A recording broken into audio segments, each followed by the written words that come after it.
Bonjour. Donc, on va essayer d'entamer la deuxième partie de la fertilisation. Mais avant de commencer, faisons un petit rappel de ce que nous avons vu dans la première partie. Alors, dans cette première partie, on a vu le principe de la fertilisation, la définition, les éléments fertilisants qu'on a vus ensemble. On a dit qu'il y a des éléments majeurs, les oligo-éléments, ou bien les éléments plastiques, et troisième, la pratique de la fertilisation, dans laquelle on a déjà vu les lois de fertilisation, telles que la restitution, la loi de minimum, les lois des accroissements moins que proportionnels. Et nous avons terminé par les facteurs de raisonnement de la fertilisation, tels que la dynamique des éléments nutritifs, et ainsi de suite. Alors aujourd'hui, donc, on va entamer les produits fertilisants. Donc ça veut dire quels sont les éléments ou bien les produits qui vont contenir ces éléments nutritifs qu'on a vus ensemble. Alors premièrement, il y a ce qu'on appelle un groupe, ce qu'on appelle un amendement. L'amendement, le verbe amender, ça veut dire répartir tout simplement. L'amendement est l'apport d'un produit destiné à améliorer la qualité des sols en termes de structure et d'acidité par exemple. Lorsqu'on va apporter ces amendements, l'objectif, c'est améliorer les propriétés physico-chimiques du sol. Alors dans ce cas, on distingue les amendements à base du calcaire et du magnésium et les amendements organiques. Donc ce sont deux apports qui sont effectués au sol dans l'objectif de maintenir la fertilité du sol comme il faut. Alors, essayons de voir des exemples. Donc, l'amendement de calcaire et magnésium, c'est quoi au juste? Tout simplement, ce sont constitués par l'oxyde de carbonate de calcium ou de magnésium. Quel est le rôle, par exemple, de ces éléments-là? Donc, ils jouent un rôle physique, chimique et biologique. Donc, pourquoi on apporte, par exemple, du calcaire ou bien du magnésium au sol? Pour améliorer les propriétés physico-chimiques du sol, telles que, voilà, le rôle physique. Ils rendent la structure du sol plus meuble. Meuble, ça veut dire très bon travailler, très bon pour le travail des sols, et plus stable. Donc, par exemple, un sol argileux qui n'est pas stable, lorsqu'on va apporter, par exemple, ces éléments-là, il devient stable. Celle-ci favorise la perméabilité à l'eau et à l'air et facilite le travail du sol et la pénétration des racines. Donc, bien sûr, si nous avons une mauvaise structure au niveau d'un sol, par exemple, un sol argileux, donc en mélangeant, par exemple, l'argile de mauvaise, par exemple, structure, va améliorer sa structure par l'apport de ces éléments-là. Un autre exemple, ou bien un autre rôle, le rôle chimique, c'est-à-dire il régularise le pH des sols et favorise les échanges des ions. C'est-à-dire, lorsque on apporte des éléments, par exemple Ca+, donc il y a des échanges qui vont se passer au niveau du sol et qui vont améliorer le pH du sol. Troisième rôle, c'est le rôle biologique. Il crée des conditions préférentielles aux micro-organismes du sol, la mobilité des bases échangeables, le pH neutre ou légèrement acide, bonne aération, humidité moyenne et ainsi de suite. Donc, c'est-à-dire que ces éléments vont donner des conditions favorables pour le développement, par exemple, des micro-organismes des sols qui sont responsables, par exemple, dans la transformation de la matière organique. Alors ici, un exemple des quelques illustrations des carrières dans lesquelles on va trouver par exemple le calcaire. Donc, ce sont des choses qui se trouvent comme des gisements, ma'adin, calcaire ou bien le magnésium, ainsi de suite. Les amendements organiques. Donc, les amendements calcaires, nous avons dit que l'objectif, c'est améliorer les propriétés physico-chimiques des sols. Les amendements organiques, c'est quoi au juste? Bon, on peut résumer ça. Il y a 3 façons d'apporter des matières organiques dans le sol. Alors, ces 3 façons, ou bien ces 3 procédures, constituent 3 stades de décomposition de la matière organique. Premier stade, c'est-à-dire la première consiste à apporter des matières organiques fraîches, les débris végétaux et les déjections animales. Par exemple, هنا الغبار الروث ديال الحيوان. Donc, on apporte ces éléments-là. Lorsqu'on le mélange avec le sol, il va améliorer ses propriétés physico-chimiques des sols. Ça, ce qu'on appelle, c'est le premier stade. Voyons un exemple de l'effet de ces éléments-là. Vous voyez que dans ce tableau, nous avons le fumier, des bovins, l'abqar, les moutons, le cheval, les volailles. Alors, constatez que ces éléments, ils sont riches en azote, en phosphore, en potassium. Donc, il apporte ces éléments, bien sûr, mais d'une façon directe, le fumier, il va améliorer, par exemple, la structure du sol, mais d'une façon indirecte, il va libérer ces éléments-là qui seront, bien sûr, consommés par la plante. La seconde phase, il consiste à apporter des composts. Les composts, c'est tout simplement les déchets, des feuilles, des débris végétaux, animaux, qui sont décomposés en matière organique. C'est ce qu'on appelle le compost. C'est-à-dire des matières organiques ayant subi un début de décomposition par activité des micro-organismes. Ça veut dire que cette matière organique, ces déchets dans le sol, ils vont subir une action des micro-organismes pour se transformer en compost. Et la troisième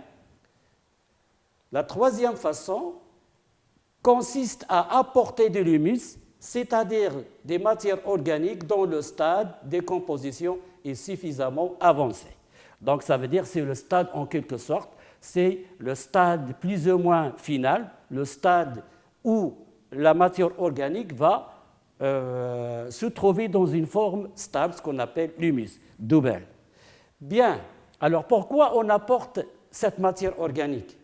Alors l'incorporation de la matière organique, son rôle est une prolifération bactérienne. Lorsqu'on apporte la matière organique, il favorise le développement, la multiplication, l'augmentation des bactéries qui sont nécessaires à la transformation de la matière organique. Par exemple, de l'azote organique à l'azote minéral. Une augmentation des sécrétions des racines dont le développement est stimulé.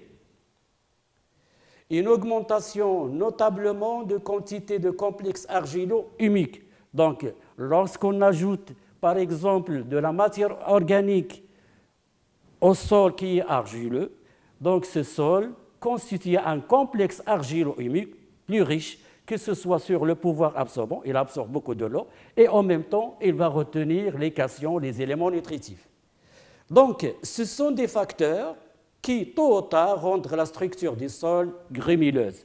Donc, une structure qui est favorable pour un travail du sol, favorable pour le développement des racines. Donc, par exemple, si nous avons un sol de mauvaise qualité, en quelque sorte, on lui apporte, par exemple, du fumier. J'ai un exemple très simple. Par exemple, dans les sols sableux, là où on faisait, par exemple, des fraises, des myrtilles, etc., c'est en quelque sorte les agriculteurs, ils apportent au début, avant l'installation de la culture, ils apportent le fumier pour améliorer les propriétés physico-chimiques du sol. Par exemple, lorsqu'on mélange la matière organique avec le sable, donc le sol va augmenter sa capacité d'absorption de l'eau. Donc là, les deux parties qu'on a vues ensemble, c'est un amendement. Ça concerne principalement, d'une façon directe, le sol. Mais il y a d'une façon indirecte, ça concerne les plantes. Maintenant, la deuxième partie, c'est ce qu'on appelle les engrais. Comme définition, un engrais est une substance contenant une certaine proportion d'éléments fertilisants qui est destinée à nourrir la plante cultivée. Donc, si les amendements qui sont apportés ont pour objectif d'améliorer les propriétés physico-chimiques des sols, alors les engrais, dans ce cas, ils sont apportés comme un repas, comme une alimentation pour la plante. Alors, c'est quoi un engrais? pour connaître un engrais, bien sûr, il faut connaître ses caractéristiques. Alors, quelles sont ces caractéristiques? Premièrement, il faut aussi savoir que les engrais, il y a des engrais qui sont simples. Qu'est-ce que ça veut dire un engrais simple? C'est un engrais contenant un seul élément, soit azoté, phosphate ou bien potassique. Ici, par exemple, là, vous avez un engrais, asmida ou hadia, sulfate d'ammoniac. Par exemple, il contient de l'azote. Donc, lorsque l'engrais contient un seul élément, on dit que c'est un engrais simple. Et il y a des engrais composés. C'est un engrais qui contient plus d'un élément fertilisant. Alors, dans ce cas, voilà l'exemple ici, vous avez 3 éléments, N, P et K. Ça, c'est très intéressant. La lecture d'une étiquette, le chiffre numéro 1, c'est toujours l'azote, le deuxième, c'est le phosphore, le troisième, c'est le potassium. Donc ici, nous avons un engrais composé de 3 éléments, c'est pourquoi on dit qu'il est ternaire. S'il est constitué de 2 éléments, on dit qu'il est binaire. Donc, je résume, les engrais, il y a des engrais simples, un seul élément fertilisant, et des engrais composés, plus d'un élément fertilisant. Exemple des engrais qui sont commercialisés par exemple, là vous avez le type d'engrais, là la formule chimique, là la teneur en éléments. Par exemple, l'ammonitrate, il contient 33,5%. Tout ça, ce sont des engrais simples. Un autre exemple, l'urée, 46, sulfate d'ammoniac, 21, l'azote. Un exemple, par exemple, pour les phosphores, super simple, ou bien c'est ce qu'on appelle TSP, donc 45, 18. La troisième catégorie, par exemple, les engrais qui contiennent uniquement du potassium, c'est sulfate de potasse ou bien chlorure de potasse, là vous avez des valeurs. Donc vous voyez que ce sont des engrais simples qui contiennent uniquement un seul élément fertilisant. Exemple des engrais composés, voilà. Le MAP, monoammonium phosphate, donc 11 azote, 55 phosphore, 2 éléments. Le deuxième, 18 l'azote, 46, le DAP, 18, 46, donc 18, c'est le pourcentage de l'azote, et ainsi de suite. Donc vous voyez que là, il y a beaucoup d'engrais qui sont composés, et l'essentiel, c'est de savoir la quantité d'éléments fertilisants qui se trouvent dans chaque engrais. Donc, il faut distinguer, bien sûr, entre les engrais simples et les engrais composés. Maintenant, il faut connaître la quantité d'éléments fertilisants qui se trouvent dans chaque engrais. Alors, comment? Voilà, un engrais possède une certaine teneur en éléments fertilisants. On définit par la suite la concentration de l'engrais qui représente le pourcentage en masse d'éléments fertilisants de l'engrais. Pour un engrais composé, il correspond à la somme des teneurs de chacun de ces éléments. Et aussi l'équilibre des différents éléments dans un engrais composé déterminé en général à partir de l'azote. Alors, je m'explique. Voilà par exemple l'étiquette d'un engrais. Donc, il y a des informations. Parmi ces informations, il y a le nom commercial. Et aussi, il faut connaître l'élément fertilisant. Ici, par exemple, c'est l'ammonitrate. Voyez? Donc, il faut bien sûr être capable d'identifier ou bien de lire correctement et comprendre les éléments. Pourquoi? Parce que c'est un produit chimique qu'on va utiliser. Donc, il faut avoir des renseignements beaucoup plus précis sur cet élément. Donc, le dosage, c'est le plus important. La quantité, comment doit-on déterminer cette quantité? On va donner un exemple. Voilà un engrais composé 14, 28, 14. Alors, comme nous l'avons déjà dit, ça c'est 14, c'est l'azote, le phosphore, le potassium. Qu'est-ce que veut dire ces éléments-là? Alors, l'ordre NPK est toujours respecté. Cette formule signifie que l'engrais contient, c'est-à-dire 14 kg aux unités fertilisantes d'azote, 28 kg aux unités fertilisantes de P2 phosphore, 14 kg unité fertilisante de potassium pour 100 kg d'engrais. Donc, vous voyez, ça veut dire dans 100 kg d'engrais, il y a 14 kg azote, 28 phosphore, 14 potassium. Donc là, bien sûr, on peut faire des transformations si nous avons, par exemple, 50 kg ou bien 200 kg et ainsi de suite. Alors, N, le phosphore et le potassium étant les formes conventionnelles consacrées par l'usage. Alors, l'équilibre, nous avons dit, c'est la concentration de cet engrais est de 56%, c'est-à-dire la concentration, c'est 56, 14 plus 28 plus 14, et l'équilibre, c'est 1, 2, 1. Donc, c'est-à-dire, comme référence, c'est l'azote 1 fois 2, 2, 1. Donc, 1, 2, 1. C'est toujours par rapport, la référence, c'est de l'azote. Alors, on va donner un petit exercice d'application. Ici, vous constatez les différents types des engrais. Ici, la teneur en éléments.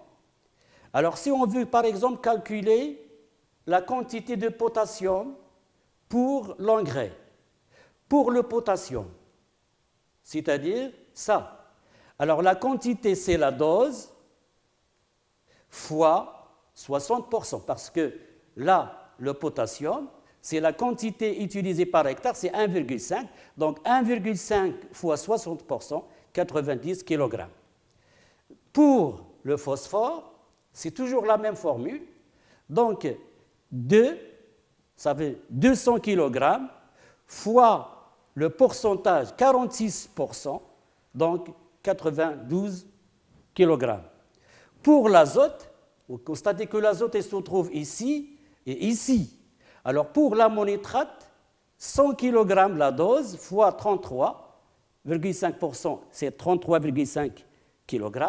Deuxième cas, donc, il se trouve dans le DAP, donc 200, bien sûr, fois 18%, ça donne 36. Donc, le total de l'azote, c'est 33,5 plus 36, 69,5 kg. Donc, ça veut dire que dans ces quantités qui sont utilisées par hectare, il faut donner 90 kg de potassium, 92 kg de phosphore et 69 kg de l'azote. On continue. Donc, ce qu'il faut connaître aussi, la forme chimique d'éléments. La forme chimique de l'élément fertilisant dans l'engrais influe sur sa dynamique dans le sol et par conséquent sur son utilisation par la plante. Exemple, l'azote peut être utilisé forme organique, forme nitrique, ammoniacale ou ammoniaco-nitrique. Par contre, la forme nitrique doit être utilisée immédiatement par la plante pour éviter son lessivage. Les formes ammoniacales et organiques seront transformées plus ou moins rapidement par l'activité biologique des sols. Donc ça dépend de la forme. Par exemple, si nous avons la forme nitrique pour l'azote, il est facilement lessivé par NO3-. Ça veut dire qu'il est facilement perdu par le sol. La forme de l'élément fertilisant dans l'engrais influe sur sa dynamique dans le sol et par conséquent sur son utilisation par la plante. Le phosphore, par exemple, peut être sous forme plus ou moins soluble selon les réactions qu'il a subies lors de la fabrication de l'engrais. Le potassium est toujours sous forme de sel associé soit au chlore ou bien sous forme K2SO4. Voilà un tableau qui va récapituler les éléments. Vous voyez, ce sont les formes absorbées. Donc, c'est l'azote NO3- NH4+, le potassium, par exemple, K+. Donc, vous voyez, toujours ils sont chargés, soit négativement ou bien positivement. Alors, critères de choix d'un engrais. Comment choisir un engrais? Pour choisir les engrais adaptés à sa culture, l'agriculteur doit prendre en compte, premièrement, la valeur fertilisante de l'engrais et son adaptation aux besoins de la plante, les conditions d'apport exigées la dose et fréquence des apports, répartition au cours du cycle de culture, matériel d'épandage utilisé, ainsi de suite. Donc un ensemble d'éléments qu'il doit prendre en considération. Le coût des engrais, la même quantité d'éléments peut être apportée avec des engrais simples et des engrais composés. En général, les engrais simples sont moins coûteux, mais les frais sont plus élevés. Donc là, un certain nombre d'éléments tels que le coût, c'est un élément important pour le choix, par exemple, du fertilisant. Le raisonnement de la fertilisation. Intérêt de le raisonnement de la fertilisation. La nutrition minérale des plantes cultivées est assurée correctement lorsque les éléments minéraux nécessaires sont présents dans le sol en quantité et en proportion satisfaisante. Alors, dans ce cas, c'est-à-dire qu'il faut donner d'une façon rationnelle. L'insuffisance d'un élément limite l'efficacité des autres, d'où la nécessité de bien raisonner l'apport des éléments fertilisants. Donc, il faut y avoir un équilibre entre ces deux éléments qui sont apportés, c'est-à-dire soit principalement les éléments majeurs. La fertilisation doit satisfaire les besoins nutritionnels des cultures en complétant parfois, en créant en partie l'offre alimentaire des sols dans des conditions économiques rentables, en tenant compte des objectifs de rendement et des qualités des différentes cultures. La quantité d'éléments fertilisants est en fonction des objectifs. Par exemple, si on veut produire par exemple du blé à 30 quintaux, ce n'est pas de la même manière qu'on va produire du blé à 60 quintaux. De la disponibilité des éléments dans le sol, est-ce que le sol contient déjà des éléments nutritifs? C'est ça la différence entre les types de sols. Du souci de conserver le potentiel de production et de préserver l'environnement. Là aussi, il ne faut pas exagérer, par exemple, dans l'utilisation de certains éléments, tels que, par exemple, l'azote, le nitrate. Le nitrate, si on utilise un excès d'azote, donc l'excès va être dissipé dans la nappe phréatique, donc il y a pollution de l'eau par le nitrate. La fumure minérale, on pratique la fumure. La fertilisation appelée le plus souvent la fumure minérale est réalisée de la façon suivante. Il y a ce qu'on appelle la fumure de redressement. Elle n'est envisagée que si la richesse des sols est trop faible. Celle-ci est pratiquée pour le phosphore et le potassium qui peuvent être mis en réserve dans le sol. Donc, le phosphore et le potassium peuvent être mis en réserve dans le sol. À partir de l'analyse des sols, on apprécie la richesse des sols et en fonction de sa capacité d'échange, on calcule la quantité de K de O ou de P de O souhaitable à apporter en fumure de redressement. Et cette quantité est une réserve et ne doit pas être utilisée par la culture. Donc, deuxième catégorie, ce qu'on appelle le fumure d'entretien. Elle a pour but de satisfaire les besoins de la culture et se calcule à partir des exportations de la plante. Bien sûr, pour déterminer la quantité, les besoins de la plante, il faut calculer les quantités qui sont exportées.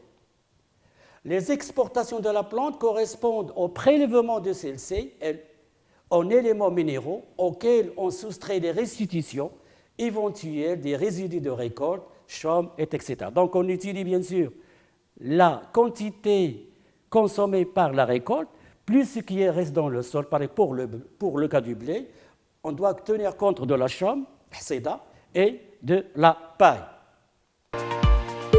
Bon, donc merci pour votre attention.